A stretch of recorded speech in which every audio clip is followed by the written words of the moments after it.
Hey everyone, in this video we'll learn how to graph any polynomial function. So let's go ahead and write down a polynomial function, and we're actually going to write this one in factored form, and you'll see why. So f of x equals x plus 2 times x plus 1 squared times x minus 1. Alright, so we have this polynomial function, and then if you go ahead and use FOIL on it, you multiply all of these terms together, and you expand it, then you will get the polynomial function after expanding it out and combining like terms. You will get x to the fourth plus 3x cubed plus x squared minus 3x minus 2. Perfect, so we have this polynomial function, and from what we could tell about this function, about this polynomial right here, we know the leading term is x to the fourth, and we know that there are 5 terms. So there are 1, 2, 3, 4, 5 terms of this polynomial. So that's what we could tell from this polynomial, and now how do we go about graphing it on this graph right here? Or approximating its graph. How do we go ahead and try to graph it? Well, there are 2 ways. With any function, you could go ahead and plug in every x value and then plot points that way. So you could go ahead and find f of 0, f of 1, f of negative 1, just every x value that you can find. And then you can go ahead and plot every point on the graph and connect the dots. That's one way to do it, but that's the long way. The shortcut to do it with a polynomial function is as follows. So what we're going to do first is take a look at the end behavior, or the end behavior of the polynomial function. And how we're going to do that is we're going to look at the leading term. So the leading term tells us all about the end behavior of this polynomial function. And what it tells us with this polynomial in particular, we know that the coefficient is a positive 1, and the exponent 4 is an even number. So what does that tell us about the end behavior? It tells us that as x approaches either positive or negative infinity, f of x approaches positive infinity. That's the end behavior of this polynomial. Now, how do we apply that on the graph?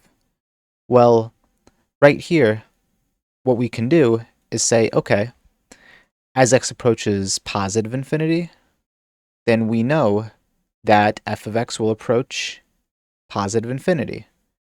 And as f of x approaches negative infinity, we know that f of x will approach positive infinity. So we already went ahead and drew the endpoints, or the endings of this function right here. We already graphed some of this function. Now all we have to do is find all the pieces in the middle so that we can completely graph the function.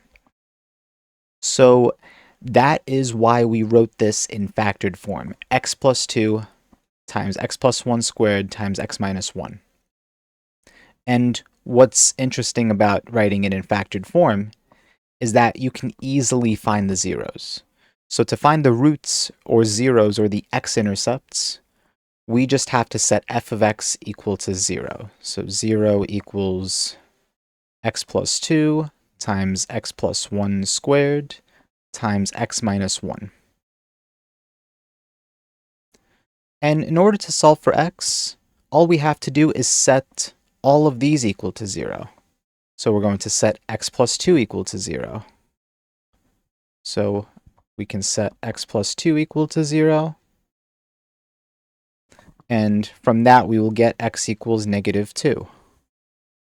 We'll go ahead and set x plus 1 squared equal to 0. So x plus 1 squared equal to 0.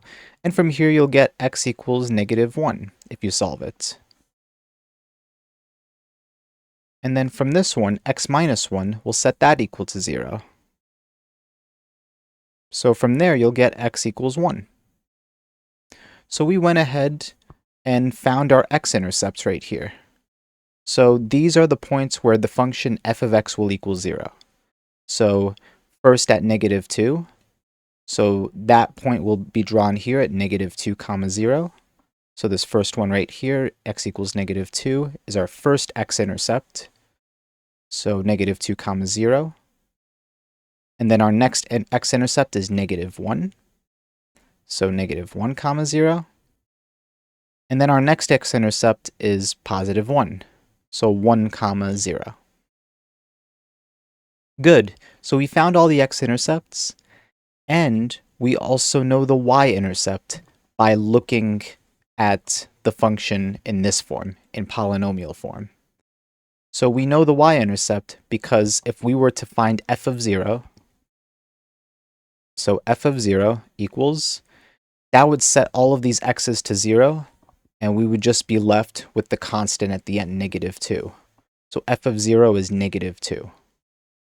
So that means our y-intercept is negative, or 0 comma negative 2 right here. Good, so we have all these points that we can go ahead and connect, but how exactly do we go about connecting them? So let's scroll back up. So we have this arrow on the left that we can start with. So let me go ahead and just draw it like this. And then let's go down to the first x-intercept, the first root, negative 2. So now we're going to cross over the x-axis, or we're going to bounce back. Which is it going to be? Are we going to cross, or are we going to bounce? So x equals negative 2, that depends. Where did we get x equals negative 2 from? We got it from here, x equals negative 2, which derived from this equation, x plus 2 equals 0, from this factor, x plus 2. So x plus 2, you have to take a look at the exponent. The exponent right here was positive 1. So if the exponent is 1, what that means for graphing purposes, you are going to cross. You're going to cross over the x-axis. Okay, so we're going to have to cross, and then we're going to have to come back to the negative 1. Okay, so we're going to cross, and then we're coming back to the negative 1. And now at negative 1, we have to make a decision. Are we going to cross again? Are we going to cross the x-axis again? Or are we going to bounce back? So are we going to cross, or are we going to bounce? Well, that depends. X equals negative 1. We got that from here. X plus 1 squared equals 0. X plus 1 squared. So x plus 1 squared, this solution is squared. And that's important that this factor is squared because this is called a multiplicity. So this right here, let me just draw an arrow. This is called a multiplicity. So what that means is, as far as graphing it on this graph goes, it is going to bounce. So instead of crossing the x-axis, it is going to bounce. So let's go back here. At x equals negative 1, it is going to bounce. And now we have to connect it to this negative 2. So negative 2, that was the y-intercept. And now we're going to the next x-intercept up here.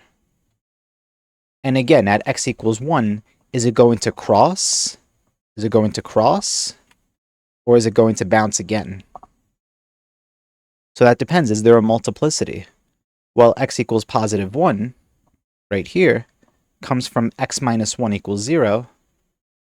And x minus 1 right here, there is no multiplicity because the exponent is positive 1.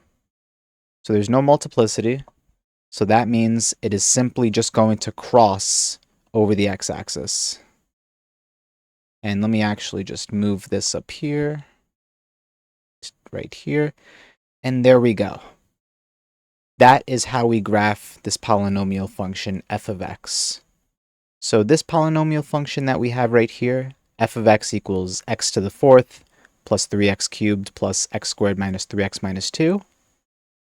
This is how we graph it, without going ahead and finding every f of every x value and then connecting all the dots, we went ahead and we determined the end behavior. We found it in factored form to find all the zeros. And then we kept multiplicities in mind to see if we would cross over the x-axis or not, or if it would bounce.